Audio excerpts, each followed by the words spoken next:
What if I told you that the Bible we're familiar with might be missing vital details about creation, the lives of the patriarchs, and even God's own laws? The Book of Jubilees, preserved in the Ethiopian Orthodox Bible, claims to fill these gaps by revealing hidden stories and offering deeper insight into God's divine plan. But here's the catch. This book was banned from most of the Christian world. Why was it excluded?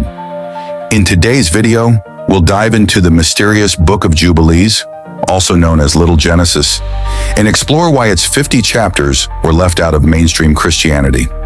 Let's travel back in time, no DeLorean needed, to around 160 to 150 BCE. The Book of Jubilees was written during a period when Jewish traditions were undergoing major shifts.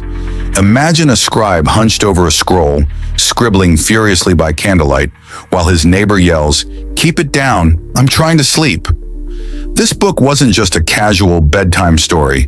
It was a serious attempt to reinterpret and expand on the Book of Genesis and parts of Exodus.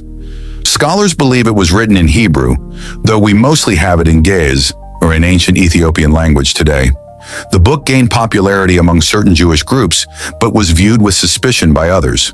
Meanwhile, early Christians couldn't decide whether to file it under inspired by God or fan fiction. So, what's inside this ancient text? Oh, just a cosmic retelling of Genesis and Exodus with bonus features? The Book of Jubilees claims that angels gave Moses a detailed calendar and told him all the secrets of the universe. Talk about VIP access. It emphasizes the importance of strictly observing the Sabbath, purity laws, and festivals. The book even rewrites some stories.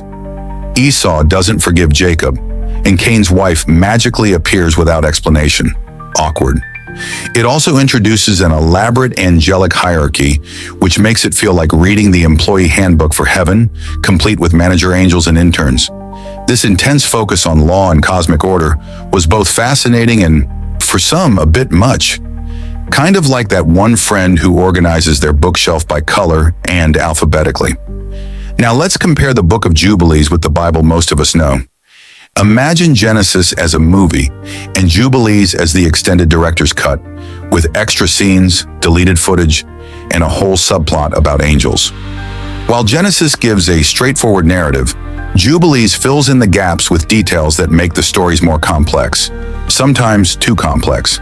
For example, Jubilees insists that the world runs on a strict 364-day calendar, unlike the lunar calendar in use by many Jewish communities.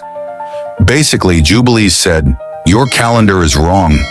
Mine has better graphics." This obsession with detail clashed with mainstream Jewish and Christian teachings, making it feel like someone showed up to a potluck with a dish no one asked for, and it had raisins in it. So, why did this book get the boot? One big reason was its ultra-strict legalism. Jubilees didn't just suggest following God's laws. It practically shouted, "No room for interpretation." For example, Jubilees 6:38 to 39 commands, "There will be no neglecting of the feast days, for they are written in the heavenly tablets, and whoever turns aside from them will surely die." That's intense. This rigid approach didn't sit well with Jewish leaders who were already balancing tradition with changing times.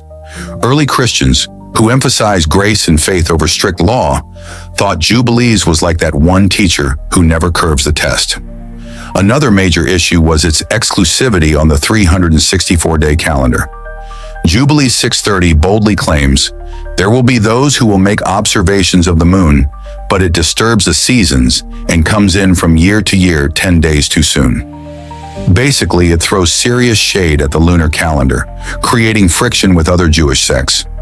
One of the more controversial details was the naming of Adam and Eve's daughters, specifically Awan and Azura, and the implication of sibling marriages. Jubilees 4:9 mentions, "And Cain took Awan his sister to be his wife, and she bore him Enoch." Later, Seth marries his sister Azura. This explicit mention of sibling marriages made many early Jewish and Christian leaders uneasy. The idea of promoting or even acknowledging incest, even within the context of humanity's beginning, was seen as problematic and inconsistent with evolving moral teachings. Critics felt this crossed a theological line, making the text uncomfortable to accept as divinely inspired. Its focus on angels and cosmic order made theologians nervous, almost like it was leaking top-secret angelic memos. Political factors also played a role.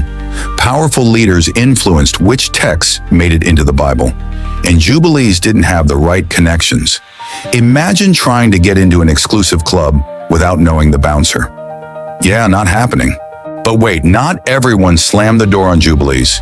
The Ethiopian Orthodox Church rolled out the red carpet and said, "Come on in." For them, the Book of Jubilees fit perfectly with their traditions and understanding of Scripture. It aligned well with their strict observance of the Sabbath and other religious practices. In Ethiopia, this book wasn't an outcast. It was a VIP guest at the biblical banquet.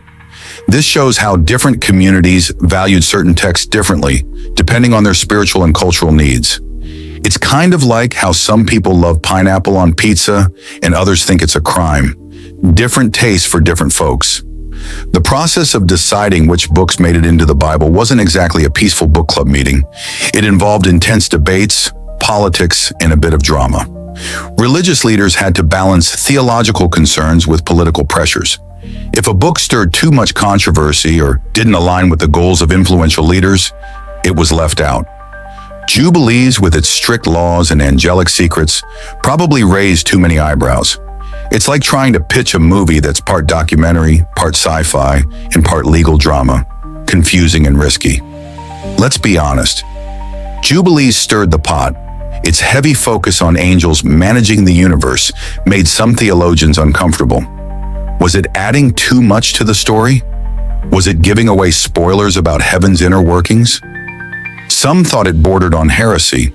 Plus, its take on predestination and divine law felt extreme, like a religious manual with no footnotes or disclaimers. This made it hard for more flexible, grace-centered teachings to coexist with Jubilees' no-nonsense rules. Which part of the story was most interesting to you? Just like this book, there are many more hidden truths about the Holy Scriptures that we will continue to bring to you just to shed more light into your understanding of the Bible. Make sure to subscribe to catch the next captivating story.